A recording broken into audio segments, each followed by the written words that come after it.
Thanks for joining. Got lots on the call today, which is cool. These Ask Me Anything sessions, I think, are really good and really informal and really informative. So, yeah, look, we'll go through as many of the questions as we can today, and then if there's time left over, we'll get into those at the end. You don't need to know who we are. You all know that. So we'll just get into the questions, and then we'll just do some further Q&A, as I said. So. Okay. I'm finding that I'm slightly hungry consistently, which doesn't necessarily make sense, but that's all right. Any recommendations which macros to adjust my settings of performance and standard for weight goals? So what I would say, Noah, and you're on the call, so just give a bit of context to what you're saying here. So I'm currently in the off-season triathlon training. It's anywhere from 10 to 12 hours. And I've adjusted my settings to, what I put in there. Performance, and originally when I signed up with Fuelin, it wasn't the standard. I can't remember. There was 3 settings, not the aggressive. There was a middle one. But anyways, I've adjusted to standard. Again, I think someone was talking about swimming. I just find with that 10 to 12 hours, I'm just a little bit, I can use it a little bit more. Yeah. Sorry to interrupt you, but no, I've seen results. So I don't want to make this about weight, because I actually watched your, I missed that call, but I did watch it on YouTube. And pardon me, I don't recall the acronyms, but about not eating enough, not fueling. So the weight has come down. I'm seeing great results, but I'm just finding just a little bit hungry. Like I can use a little bit more. I don't know how to describe it, but I mean, the results are there. It's all trending in the right direction. In the past 2 months, it's been, it's been great. Yeah. I think, look, if you're finding a little bit of hunger is, going to happen. If you need to eat something and you're wanting to maintain pretty much the caloric intake that we're describing, then probably bump up your protein a little bit more. Have a little extra protein snack. It's certainly over-consuming protein's not going to negatively impact fat mass. It will certainly increase the feeling of fullness or satiety, and you probably will just feel better with that by taking that on. I think if you're really struggling with, that feeling of hunger, and it is starting to impact, your performance or your energy or your motivation, then I would say go into the settings and probably change your goal weight to just slightly above where your current weight is set. So in the settings, in the athlete settings, is your goal weight currently your current weight? It's not. So again, when I first started, I had a aggressive goal, if you want to call it, and I'm really close to it, which I'm actually pleasantly surprised how much I've gained, not as in weight, but as in gain towards the goal in the last 2 months since I started with the Fuelin. So that's been great, but I'm not too focused on it too much. It's more the body composition. Am I nailing my training sessions? So that weight goal is kind of taking a backseat. I don't want to make it the forefront. Yeah, because you've lost 5% of your body weight currently, and that's really, based on what you're trying to do, that's good. Again, it's that there's a little bit of art as much as science here. Like it depends on that level of hunger. So I think you've got to say, okay, well, how hungry am I? Is it just a little bit of hunger? Am I all right with that? Have some fluids. It could be dehydration. It could be a lack of fluid intake. If you're, getting a bit hungry and you're sitting at your desk, get up and go for a walk, do some exercise, do some squats, do some push-ups. Maybe it's just that you're a bit bored. There are those types of elements that can play into this as well. But as I said, if you are actually hungry and you want to consume some food and not be too concerned about going too much above your caloric intake, then I would increase your protein and then go choose some fruit and vegetables, something with a lower caloric density to them that will keep you feeling full without necessarily bumping up the total caloric intake. Yeah, it's just a bit. So I think, a little bit of Greek yogurt. Exactly. Some blueberries, I think will do the trick. I drink a lot of water, so I'm pretty sure hydration I have under control. Yeah, cool. So I think that's how I do it. Perfect. Thank You you. got this one. E, do you want to do this one? Sure. Are the snacks always programmed for the afternoon, and can they be moved? Eating breakfast before 7 and lunch after leaves me hungry. Yes and no. Yes, in the like your snacks when you have them throughout the day can be entirely based on your preferences. So if it's set at 3 o'clock, you can move it to earlier. I would say though, if there's an afternoon to evening training session, that could be potentially why that snack is there. So still having something, if it is fueling in preparation for a session, then you want to make sure that you're still properly fueled going into that second or later session in the day. But if not, absolutely, you can have your snack and move that to whenever is best for you. Yeah, and Jen, on this bit, and when he's saying move it, it would just be you conceptually moving it. You wouldn't be moving it actually within the program. So you could just have it earlier. The other option could be, and again, depends on what the athlete's goal and purpose is in total caloric intake. If you're on a lower caloric intake and your purpose is potentially body composition, then there's probably going to be limited amounts of meals throughout the day to accommodate that total caloric intake. So what you may want to do, Jen, is just think about, you're not doing time restricted feeding, but you might want to just shift everything a little bit earlier. So if you're eating breakfast at 7, have your lunch. You don't have to eat your lunch at 1 o'clock or at 12. Eat at 11 and then have the next snack at 3 o'clock and then have dinner at 6:37 and just bring everything forward. You don't have to eat at 1 o'clock and 8 o'clock at night. So that's how I would probably be structuring it and doing it that way. And again, similar to what Noah, like in terms of what we said there, if you need to eat something, just have an extra snack and make that predominantly fairly protein heavy with some vegetables, with a piece of fruit, things like that, that is ultimately going to help with satiety, with increasing your protein, and also just keeping you sort of feeling nice and full. So yeah, I would go along that way. But maybe just work at shifting everything an hour earlier and see how you go. Okay, I see you're recommending supplementing with creatine. What is the purpose and for whom is most beneficial? Any potential drawbacks? Question 2, should I continue to supplement with creatine in the off-season? Meg. Okay, so yep, absolutely. Creatine monohydrate. I did a post in Instagram about the best form of creatine to take, and simply put, creatine monohydrate, which is the cheapest form of creatine, is the one to be taking.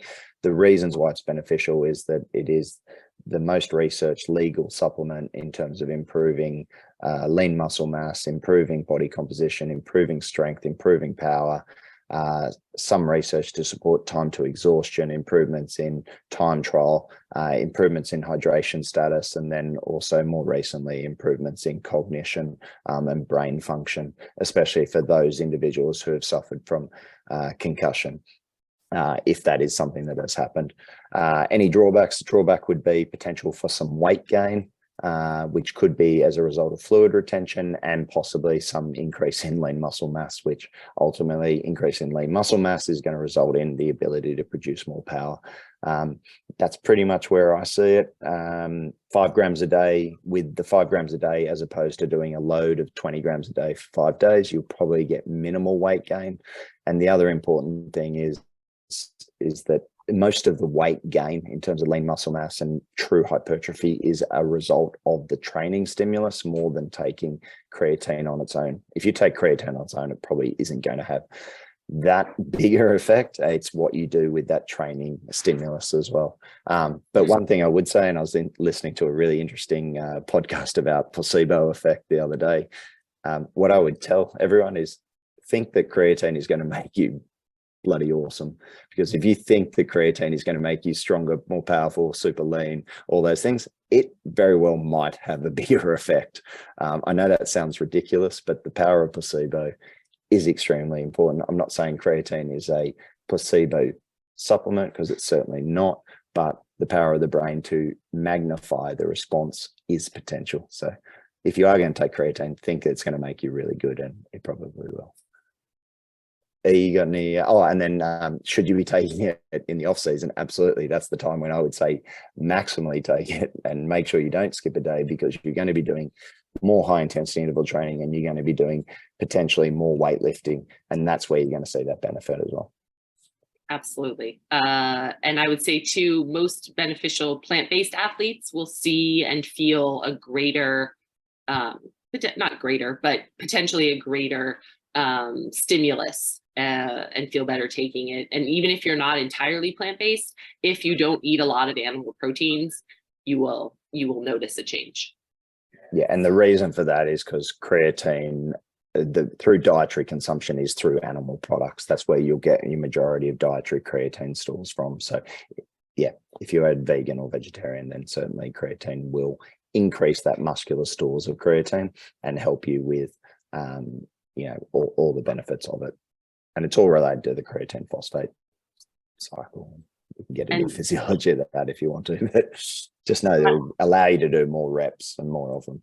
I know we've had athletes ask us, can they take it with their protein powder?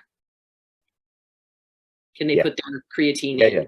Yeah. So again, smoothie or whatever. Yeah. And I guess that relates to Jen's. Jen, I think generally speaking, for a lot of the athletes, will have one of the snacks as a shake.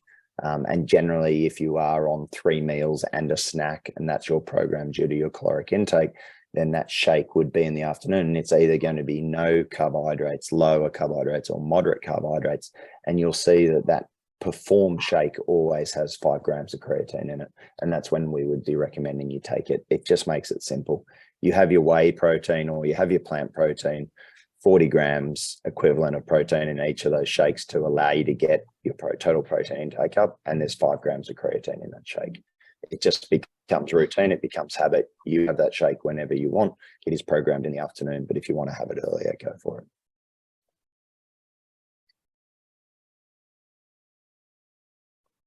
You go. Yep. All right. I find it, this is Cherie's question. I find it hard to rate on race day to consume the right amount of calories outside of the actual race. If you don't consume the correct amount on the day, should you try to make up for it the following day or just let it go? I think good question.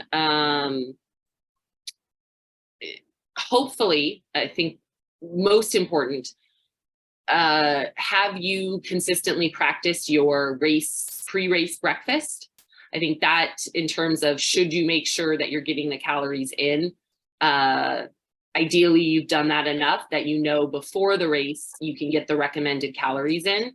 And then always after an Ironman, many athletes will say that they just don't have an appetite, or they will wake up at 1 a.m. just starving. Which is understandable. I think you certainly wouldn't want to force food down, but in those days following the race, you absolutely want to make sure that you're hitting your caloric numbers. No, you don't need to necessarily go over. We have planned for that in the app. We've made sure that you have enough calories the following day and the following week after that. The only thing I would say on race day, if you're not feeling particularly hungry, could you get in something like a shake after the race that maybe is easier to get down than, say, a hamburger and fries? So look at different options that you could try later in the day, as well as giving yourself some time to settle and then having something, even if it's later on. But no, you wouldn't have to try and make up for that. Just go with what we have programmed in the app. Yeah, and I think, Cherry, so we'll usually program in that high caloric shake, which you can have dry and then just add in some form of milk, whether it's a nut water or a proper milk, animal-based milk. That will at least allow you to get probably a few hundred calories straight in. The other thing is, don't be too afraid of eating, I say bad food, but if you want to eat a pizza and get your calories in that way. You've just done an Ironman or a half Ironman. I think the primary, goal here is to get the calories in to allow you to recover. So, ideally, if you're trying to replenish glycogen stores, liver, muscle, whatnot, trying to get some protein into you, certainly you're getting fat in. If that fat can be better quality fat, the forms of, whether it's omega-3s, polyunsaturated fats through something like some salmon or fish, maybe some saturated fat through other animal products, or if you're vegan or vegetarian, just getting those fats in through various forms of plant products, and some oil products, then it is just a calorie just trying to replenish. And so you just do your best, knowing that that day and the next day are going to be important in terms of your total recovery. So yeah, you do what you can, and if you don't have an appetite, it's like, don't force feed yourself. I saw there were some questions. I can't see those just when I'm sharing. Can you? Yep, I answered. They were asking protein or creatine brands. So I put in the chat, listed our favorites. Cool. Okay. So on the left here is an actual screenshot that's in the app now, and hopefully everyone has seen this. So if you go into your athlete section and then at the top, press edit, you can actually go through, and then like what Noah was saying is, like, he's picking his primary purpose as performance, his training focus is post-season gym. I'm not sure if he's doing time restricted feeding. Are you doing time restricted feeding? No. So he picks no from that. Then he'll have his current weight, his goal weight, his goal method. So what you were talking about before was standard, moderate, or aggressive. I think you were choosing aggressive at the start. Is that correct, Noah? Or moderate? It was moderate. Moderate. So he was aiming to lose sort of around, just under a kilo a week. And then in terms of can he perform any fasted training, and you can select yes or no there. So it is a nice update. And I think the reason we did this is because previously we were telling athletes, look, if your primary purpose is performance, have your current weight as your goal weight. And that will allow us to not put you into a caloric deficit at any point when you're in that phase. Now what we're doing is, if you pick performance and you pick in season, for instance, we're not going to apply caloric deficit to your daily and weekly prescription. We're going to have you at least on a maintain, if not a gain program, to allow you to be fueling appropriately and therefore producing the best you can. And Scott, to your point, to the plan configuration at the top, that little dot. Sorry. No, that's fine. Sorry. I went back. If they have questions, just think yep. that's the little explanation section. That's great. Oh yeah, the I button at the top. Yeah, hit that. Cool. I'm curious if I can. I joined late, but how do you get to that screen? Hey Joe. You go into the athlete section at the bottom right. Yeah. Of the app, and then hit edit up the top. Got it. Oh, there it is. Okay, thank you. And then that will, so it's a nice little feature. I put something in Instagram about it as well the other day, so you can have a look. And we'll put a video in there about that as well. We've just got some written context with that I button for athletes to read through. And certainly reach out to us if you've got any questions. So I'm curious if I should try the off-season body comp for a month. I have an A race Sunday and another on April 1st. I could take a few weeks to go lower volume and help my race. Absolutely. I think I would certainly do it. I think somewhere between 4 and 6 weeks on a good off-season training program with a focus on body comp certainly could help you, and you've got enough time between Sunday and April 1st to make some significant changes and then get back into training. I think the key thing there is what that training program looks like, and then the nutrition will just support that. So I don't know, is anyone, and we didn't actually put the athlete's name, is the person who actually put this question forward on the call? Just sing out if you are. Okay, we'll assume they're not on the call, but if they've got a coach, if their coach supplies the training program for that, so like Purple Patch has their weights training, 80/20 has their race body weight program, some other teams will have their appropriate like S&C training that can be fixed, put into their training plan, that's fine. If not, we recommend Craig McFarlane and Matt Herring, who are great strength and conditioning coaches. I think, Joe, you've worked with Craig, haven't you? Yeah. So, and Joe had a shoulder reconstruction, and he's come back and he competed at Kona not too many months afterwards, and was in pretty good shape. If you saw what I posted on Instagram, so yeah, Craig and Matt are fantastic S&C coaches, and certainly could make a big difference in that 4 to 6 week window. Okay. Sure. Should my eating plan be adjusted if I think it's funny that triathletes consider 2 sports and only compete in aqua bikes. I still feel like my calories are too high for only sports, the swimming and biking. So here's the secret. We don't base your daily calories on your sport. We base it on your training. So if again, I don't see who asked this question. If you're on, happy to talk about it. But whatever training you're doing and the amount of training that you're doing, and if you have your intensities in there and the duration, those are things that a lot of athletes will forget or leave off. As long as those are accurate and they're programmed in at the right times, then your daily calories do match your activities. If whoever asked this question is potentially gaining weight, or if they're still full and having a hard time getting the calories in, then I think that's something to talk to either Scott or myself about, depending if you're our athletes. But yeah, only 2 sports, only 1 sport, 7 sports. The training that you're doing is how we assess your caloric needs.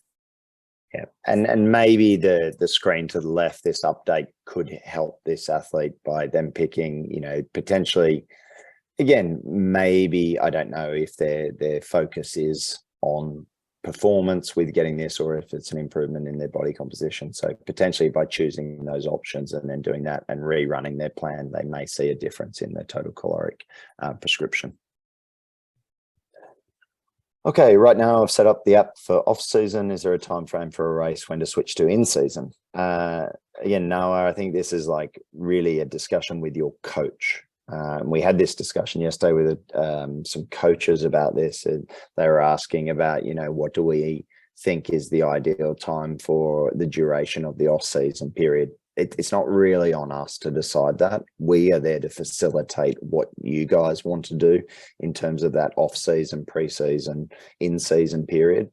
And so I would say it's more a discussion with your coach if you've got one. If you don't, do you have a coach, Noah? I do, yeah. Yeah.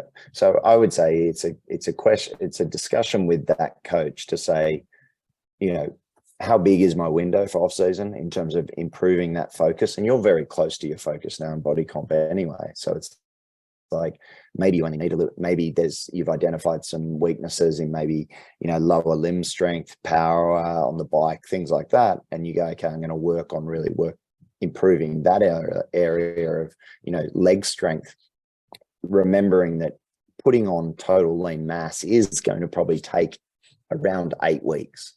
Like if we're really dialing in sort of, creating muscular hypertrophy and true muscular strength, not just neural adaptation, then you're looking at an 8-week period. Now, is that feasible in the whole scheme of your season? Maybe it is, maybe it's not. Is going a little bit longer in that off-season period going to bring you dividends at the end of the season? Maybe as well. So, do you want to be peaking at the start of the season? Probably not unless you're trying to qualify for world champs in the first few races. So it's those sort of considerations. All you need to know is however you adjust based on, again, that screen on the left, we'll be there to support whatever way you're going, whether it's body comp or whether it's performance. If I could ask, so in this case, I would adjust the purpose to performance and then adjust the goal weight to be the same weight, those 2 factors?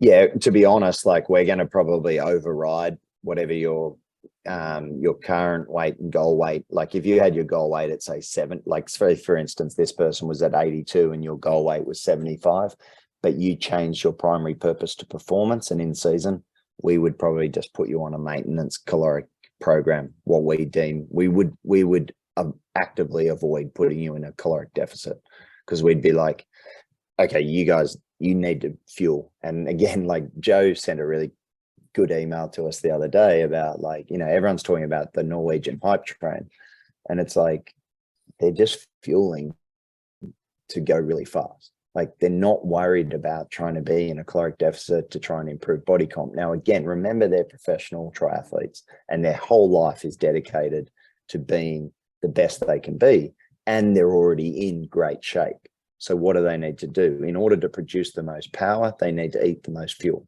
So that's a pretty simple sort of analogy. And, you know, in the same way, if you're going to choose performance is your primary goal, we want to make sure you're fueled appropriately to produce the most power that you can and go as fast as you can. And so that's got to be the mindset of the athlete going in, is don't be afraid of eating if you want to go fast. Could I ask a question then? Yeah. Because I mean, right now I have a bit of a crisscross setup. I have a performance and post-season gym. So do these void each other, like, or no? Well, that's where you've got to make the decision with you and your coach.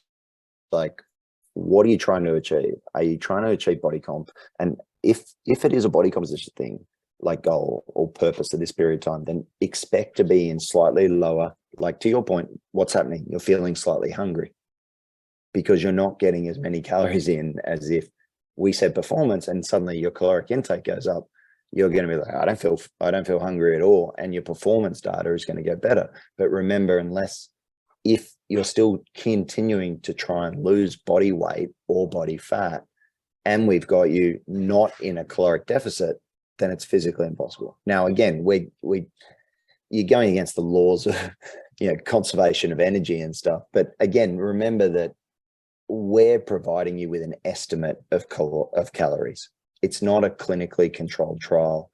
What we tell you and what you actually do could vary. It could vary by you being in a deficit because you're under consuming what you think you are, or it could be a caloric surplus.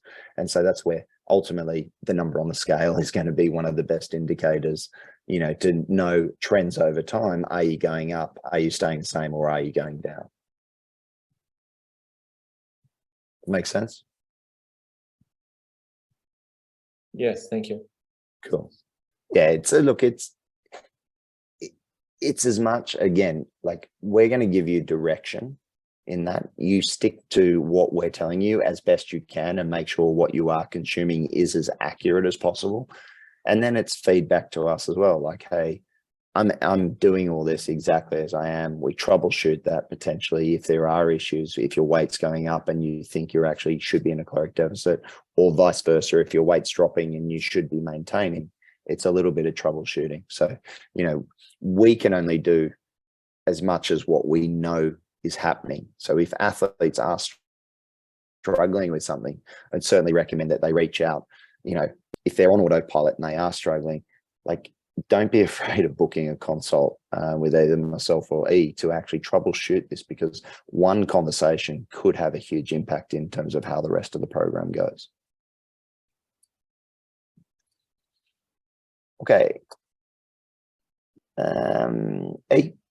Yep, I have a question for folks who are in a situation like me, who train hard, but are also legitimately 15 to 20 pounds overweight and would like to also lose weight while still performing pretty well. Is that possible? As Scott and I have kind of alluded to today, you really want to pick one or the other. And it's not to say that you can't, but neither will be optimal when you're focused on two things. And I think that applies to a multitude of things in life. We are not great at multitasking. Our body is not great at multitasking either. Look at the season, look at where you're at, look at what you have in 2023, and maybe you have, you know, Texas in April, and then you are not, that might be your only race next year. So taking some time now to potentially safely lose some weight and then ramp up your training and then really work on weight loss after that is probably a better option. But no, you want to choose. And again, do all of your sessions have to be high performance right now? Where are you at in your training? Could your sessions, could you perform well enough to get those to accomplish the goal of that training session, which is where a discussion with your coach comes in, and allow us to still have you being in a caloric deficit. Also, this is where fasting might come in. There could be some days that you're fasting where we could have that caloric deficit when you're not training, and then making sure you're fueled properly for the days that you are having some harder sessions. Yeah, and I think the thing that stands out for me in this is performing pretty well. And I think if establish what that means. So if you're going to go down the route of, okay, do I need to lose 15 to 20 pounds? Okay, that might be a DEXA scan. Why not do some form of physical performance test at the same time to see where you're at that point in time? So if that is a VO2 max test, if it's a FTP, whatever it is at that current body weight, let's see how you're performing. Now, if you set your sights on losing maybe 10 to 15 pounds, 20 pounds, do that same test at your new goal weight. And what happened to your performance? Did your performance actually improve relative to your improvement in body composition? That's a really nice thing to see, because you're not just physically losing the weight, you're actually also physically improving your performance. Now, that performance could also relate to things like your bloods. Like, do you have elevated, A1C? Are your lipids potentially poor? Will they improve by losing that 15 to 20 pounds? That's still an improvement in performance. It's just probably a more performance, health-related performance metric, as opposed to being out on the course performance metric. But it's just the way in which you want to frame it and look at it that could be there. So I think what Elizabeth's saying as well, exactly the same thing, is like, pick your moment in time where, 8 to 12 weeks maybe of really focusing on getting your body composition better could actually pay dividends at the end of the season when it actually really counts. Where would weight strength sessions sit on a Z scale? Not much on a cardio workout, but puts a lot of stress on the body. Yep, just put them as Z3. Put them as a 3. The reality is most strength sessions won't go over 60 minutes, and I'd be concerned if anyone's doing more than 60-minute strength sessions, and that's taking out like the warm up and everything else. So just put them as a Z3, and you'll be fine. We'll take that into account. Where do you upload the DEXA? At the moment, we don't have.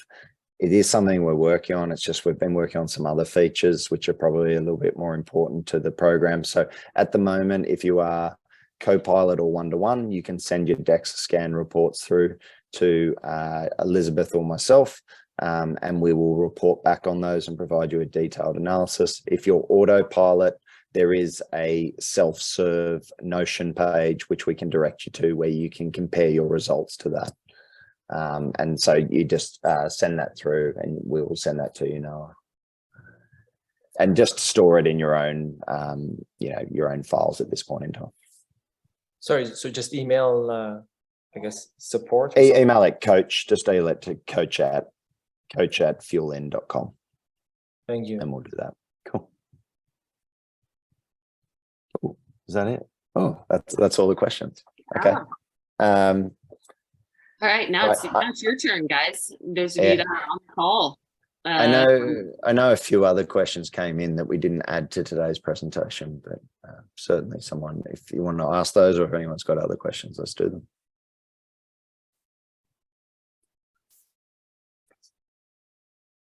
Oh, come on, don't be shy. Someone's gotta want to know something. Just takes one. All right, I'll start. So Scott and Elizabeth, I time restricted eating for me seems to get me to the body comp I need. However, the sessions I'm doing are usually in the morning, early morning, and I put everything together generally. So it's 2 to 2.5 hours in the morning, sometimes an hour and a half. And so I go in between, like, gosh, I should be fueling something here, but I don't want to break that fast. I'm still doing the electrolytes and stuff. And and the essential amino acids just to give me something. But what are your thoughts there for somebody who's an AM and is time restricted, but is doing those bigger, mostly endurance sessions? Are they every day, Joe? What's pretty much, yes. I mean, again, like what's your current, have you had a DEXA recently? Because last time I saw you, you were pretty lean. Yeah, no, I should have got one then. Yeah. Yeah. I would get one now and actually look at, again, does it have to be your purpose? Because are you doing the time restricted feeding for the purpose of controlling body comp, or are you doing it for more the other physiological reasons around, health span and aging and stuff like that? Well, it's both. Yeah. Both. So but again, I also, per my email that I sent you guys, it's like, holy crap. Yeah. Those Norwegians, they're training based on their fuel. So everything is about fuel for them. And I'm like, oh man, I wonder how much I'm hurting my base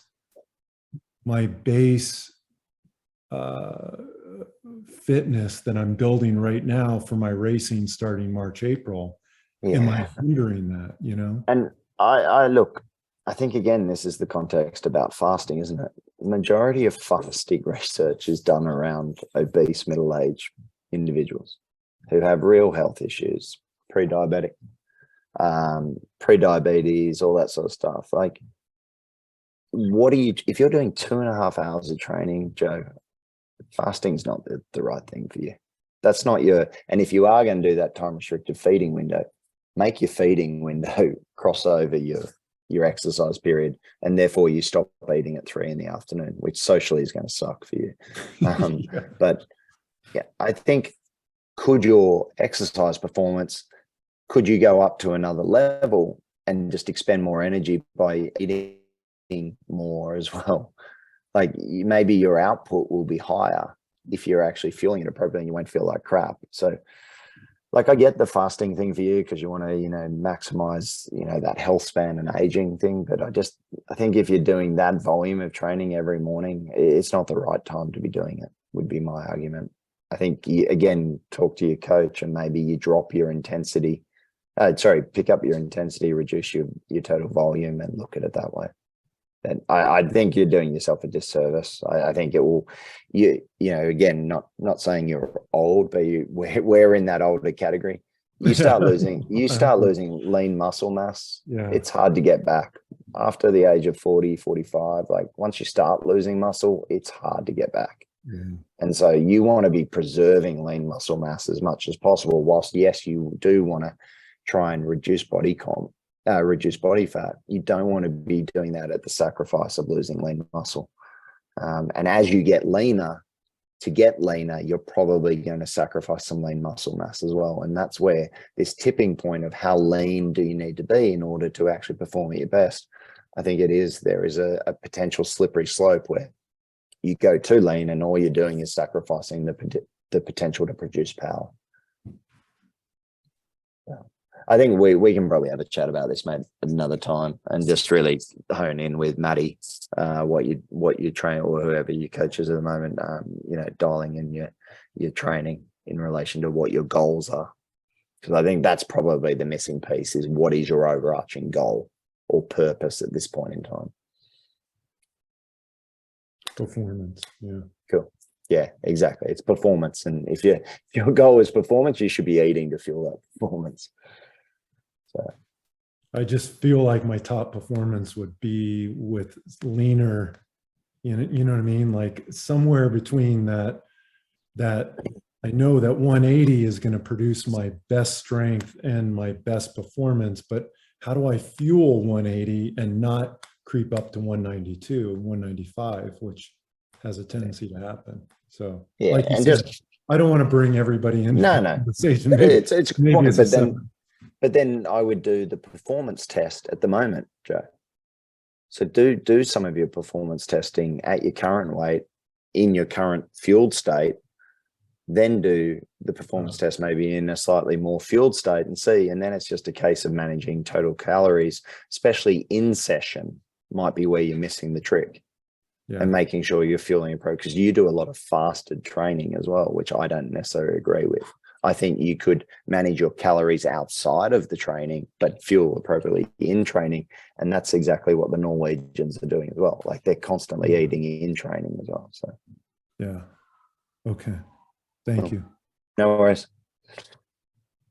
Any other So, questions? Yeah, I have so I'm new to Fuelin, and I know you have Hello. a lot of videos on how to get the whole plan going, but I'm really struggling with lose it and fuel and trying to keep track of the calories and build a plan. So do you have any strategies to build like a whole week plan that meets all those criterias and work on body composition? So do you mean in terms of your meal plan? Yeah. Is that what you're talking about? Yeah, So because do you- I start off, I look at the snacks, there's so many options, right? And I don't know if I pick a low calorie or a high calorie, and then how do I balance it out the rest of the day? So I'm just, there's a lot of That's all choices. right. Yeah, so look, there is a lot of choice there, but the idea is you just pick some favorites. Like pick one or two that you actually like as a snack. So something like a piece of toast, for instance, with some almond butter or jam or jelly on it. Like could be something like that if it's a lower carb, and then you're just increasing the total amount to bump up to a yellow or a green. So instead of one piece, you might have two, or you might have three to go to a green. So pick something simple like that. Pick for breakfast, pick, as I usually will say, and Elizabeth and I will say, is like pick an overnight oats, pick a flavor that you like, do that. Or the other option, if it is, it's eggs. What's your dietary preference? Is it everything? Yeah, I eat everything. Okay, so pick some eggs and then add the protein to it. So whether that's some fish, some chicken, some beef, or whatever in the morning with salad, they're your two breakfast options. And so you're just limiting that decision paralysis, and you're just varying the way you cook the eggs, maybe. So scrambled, boiled, poached, fried. And then you're either having, can of sardines or a piece of chicken breast or a piece of, if you want to eat some steak in the morning, go for it if it fits your macros. But, you're just picking those simple choices and having your fridge and your pantry to accommodate that. So you can go through, and what I'll do, I'll go into your program and just select some meals to make some potentials, within the app that you could see to fit your macronutrients. And that might be the simplest way for you to do it, is just go through the entire week, select your meals that fit, and then, okay, it makes up everything there, and go through it that way. And then just look at the meals. There'll be lots of similarities. So, you only need some oats, you need some milk, some yogurt, and so on. And then just do it that way. Okay. Now, the other thing I have in my plan is a recovery drink. So it says protein, like no carb protein. The protein mix I have has a little bit of carbs. So is it okay to take the Vital, the collagen thing, which is just the 20 grams of protein? So collagen is a different amino acid sort of composition. So in terms of improving lean mass and whatnot, the composition of collagen isn't the same as whey protein and won't have the same effect on the body. That's probably a slight nuance with it, but you could take the protein in the form of collagen. It just won't be as good for recovery. What brand is your protein with the carbohydrates? It's called a Truvani. Okay. It's a plant-based protein. Okay. I don't know that one. I mean, I would just try, you want to have a plant-based protein? Is that on purpose or like preference? No, I mean, I don't, it's just one that I recognize the ingredients. Yeah. I also have the naked whey protein, but it's more work to like mix it up with something. And have you got a shaker? Yeah, like yeah. just a handshake. Yeah. Yeah, Just- but it tastes horrible. So well, I then Get a buy, different one. yeah, just finish it off and either get, I mean, my preference is True Protein. I'm very biased in it. I think it's the best tasting. And if you want to Very order it. But otherwise, something like Garden of Life or Momentous is pretty good. If you want a plant-based one, Garden of Life is pretty good. If you want a whey-based, just a whey protein isolate, then I would go Momentous in the US. And look, the quality of a protein is probably going to be reflective of the price as well. Just look at all the crappy sort of ingredients within them. Look in the ingredients list, and you'll see generally the less ingredients, the better the quality it's going to be. There shouldn't really be any extra carbohydrates, and if that's in the form of maltodextrin and stuff like that, you probably want to just throw it out. Yeah, because you don't need that. And I think you'll notice too with plant-based proteins, they are higher in carbohydrates than the whey because of where they're coming from, because they're coming usually from peas, hemp seeds, those kinds of things. And if you're looking at, like Momentous or one of the others, the carbohydrate count is, I think, between 6 and 9 grams, and that's absolutely okay for that 0 to no protein or no carbohydrates. okay. Yeah, and 6 to 9 grams of, if it is a quality carbohydrate, I wouldn't worry about it. It's again your overall carbohydrate intake and caloric intake that is going to make the biggest difference. So if you're taking it in that shake, it's just going to be deducted from one of the other meals. Okay. And then do you recommend collagen at all, or does that? Yeah, I think collagen's very good. I mean, if you want your skin to be really nice, that's probably where most of the research is actually in collagen, which is, you all laugh, but that's actually, if you go through PubMed and type in collagen, it's actually pretty much majority of the research is around skin elasticity and improvements in visual appearance. So it's good for your skin. There is research to support its use in tendons and helping with tendinopathies. Certainly if you are I say older, and older is classified as 40 and above. If you're an older athlete, then collagen could be beneficial with, at least 100 milligrams of vitamin C up to 500. And that's usually taken 30 to 45 minutes before loading. And that loading, again, in the research is mainly isometric loading with a purpose of high load, isometric loading to improve the tendon. So again, if you're just taking the collagen, potentially it will have an effect on collagen synthesis in the tendon. But, again, supplement with a purpose for why you're taking the collagen. Okay. Don't just throw your money away. Would be. Do you want to explain what isometric strength, in case yeah. they're familiar? So isometric strengthening, or high load isometric strengthening, is holding a contraction without movement. So if you imagine for the Achilles tendon, you'd be in for instance, either a single or a double heel raise under a squat rack or a Smith machine squat rack, and holding that contraction somewhere between 5 and 10 seconds without moving, just holding the load and then relaxing, and then doing repeated efforts of that to load the tendon without movement. That's generally what it is. You can do it for the groin as well. We used to do a lot with the ice hockey guys, a lot of isometric loading on the adductors in the groin, things like that. Hamstring loading, again, holding like a Nordic hold, things like that. Okay. Great. Cool. I'll have a look at your program as well deeper, and just I'll give you some examples of what it looks like. Okay. Thank you. I appreciate it. Any other questions? Scott, I have a question as it relates to carb testing. Primarily on my runs, I feel like I've had a lot on the bike. But from a run perspective, I do maybe 3 or 4 runs per week. 2 of them are longer aerobic based. One is a shorter, like hour-long track or tempo workout. And then usually a shorter brick run on the weekends. And my coach does not want to do a longer brick run. So those are typically under 30 minutes.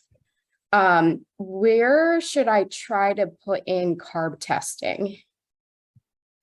Great. Good question. Because it doesn't give me anyone. The only Yeah. time it'll show up is on the brick run. And Yeah. that's like 20 minutes where I don't feel like it's beneficial or really telling me anything. How long are your tracks? Do you say track sessions? Your Z3 and above track sessions? How long are they? About an hour to an hour 10. Oh, yeah. Do it there. Do them there. You'll probably be well above like race pace, but if you can tolerate high carb fueling with that, and like, to be honest, like we do a lot of that with Holly. She does a lot of those 400-meter efforts repeated and just has the fuel at each end of the intervals and practices either fluids or gels at those points. And because she's working above threshold, the theory is that, you know, effectively if she can cope above that threshold, then she's going to cope well below it. So it's something you do. I mean, the other question would be I mean, longer bricks, in our opinion, are crucial to understanding how you cope with high carbohydrate fueling on the bike and then that run off the bike to simulate a race. It doesn't have to be done all the time. Some coaches are very open to it occurring, you know, in season, but certainly as you build into a race, you would want to do 3 or 4 of those good, decent bricks, in our opinion, to understand how you're going to cope with the nutrition. And so for some of those, when I was doing Ironman training, the long brick runs off the bike would still be zone 2, because that would be my target marathon pace. Should I still, even though it's a zone 2 run, try to do the testing then? Yeah, I guess it's like, it's that question, isn't it? And E and I talk about this a lot. It's like, you know, someone's zone 2, is that zone 2 still your race pace? And if that zone 2 race pace is still above 65% of your VO2 max as an estimate, and you're working fairly hard, then predominant fuel source is going to be carbohydrates. So you need to be practicing. If you're going to consume carbohydrates in the race, then you need to be practicing it in training to know that you can cope with that amount. So it is a little bit of like, you know, if your coach is denoting it as Z2, but you know you're working at race pace, then and you're going to be fueling at race pace, then I would be using carbohydrates in that training session. And So I think just big match, yeah. too, that we forget, or if you're not taking in carbohydrates a lot, the carb testing is, yes, to find out how much and what's ideal for you, but it's also just as much gut training. So on some of your longer sessions, even if you're not specifically carb testing, you can be ingesting carbohydrates to help build that ability to actually consume more carbohydrates. Like half of my struggle, I remember, was actually like, I would do the test and I would, you know, it was painful a lot of the time. And so I used some of those other longer zone 2 sessions to work on my gut tolerability of, you know, okay, I just need to start consuming more carbohydrates, because when I'm testing, I'm finding that it's, you know, I'm really struggling. So it's both sides of that coin. It's the testing, but also the building that gut, I would say gut strength, because that's really what it feels like when you're adding carbohydrates. Yeah, the physiology of your gut will change over time. We know, again, through the research, that higher carbohydrate intake is going to have a positive effect on things like gastric emptying and also those transporters in the small intestine.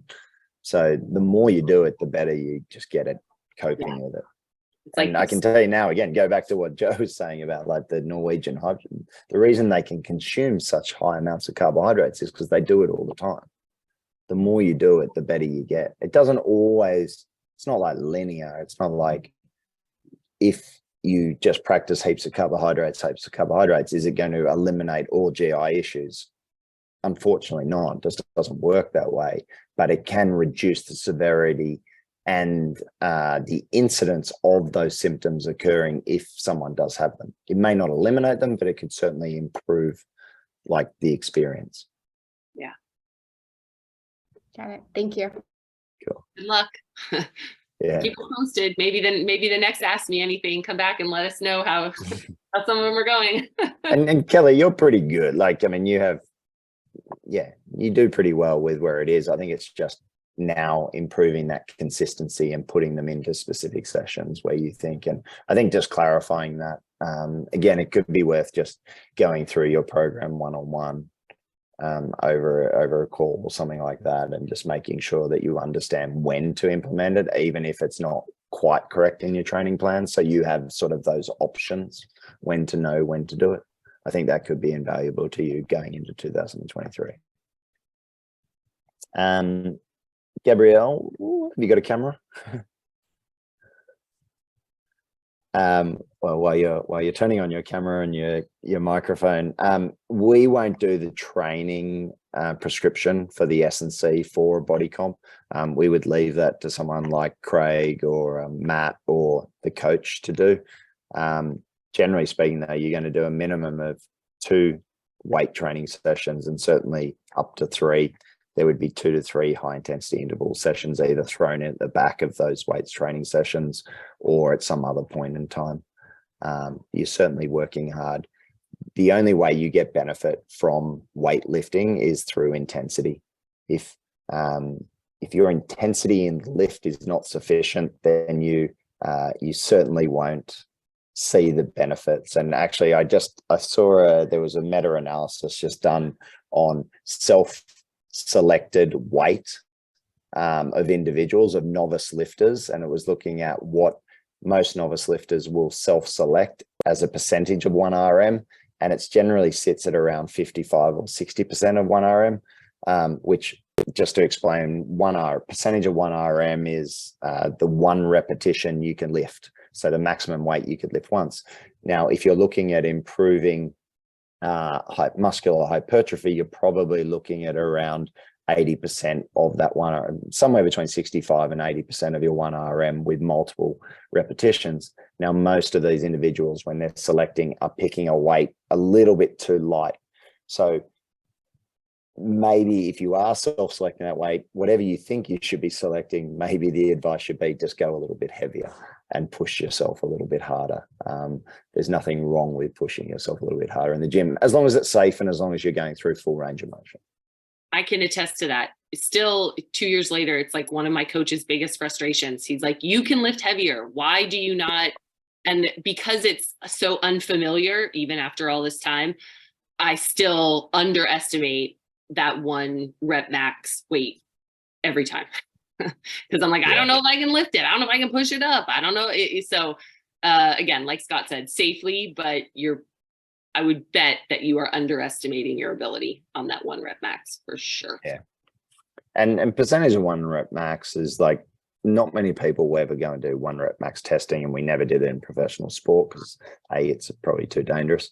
And the risk reward is not there. So if you are going to do strength testing, probably in the 3 rep max or the 5 rep max, and then use a calculator to work out your percentages is a safer way to do it.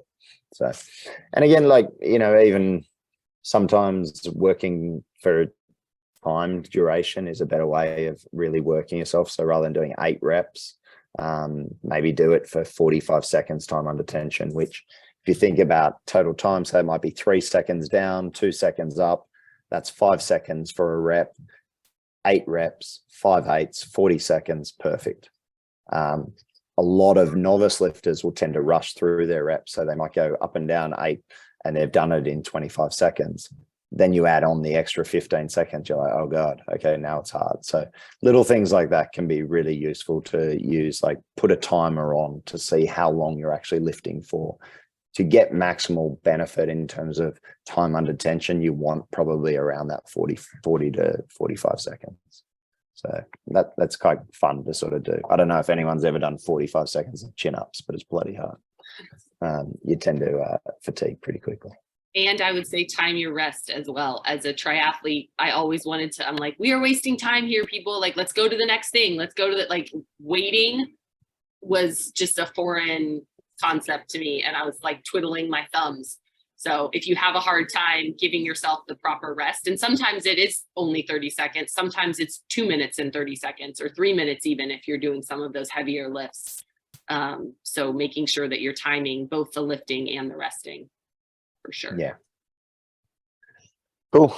Yeah, I think you've got a call. So anyway, I think we'll leave it there. It was hopefully it was useful. I know we went through some a lot of questions are similar, which is good. I think it's like, you know, a lot of athletes are experiencing the same issues and questions. So I think we're aiming to do one of these once a month. So hopefully you see value when you finish this. If you can just fill in the questionnaire at the end, it's always useful. Send through feedback and we'll just take it from there. Thanks, Okay. guys. Great to see Awesome. so many cameras. Thanks, everyone. Great to have your faces. Thanks, guys. See you soon. Great to see you all. Bye-bye.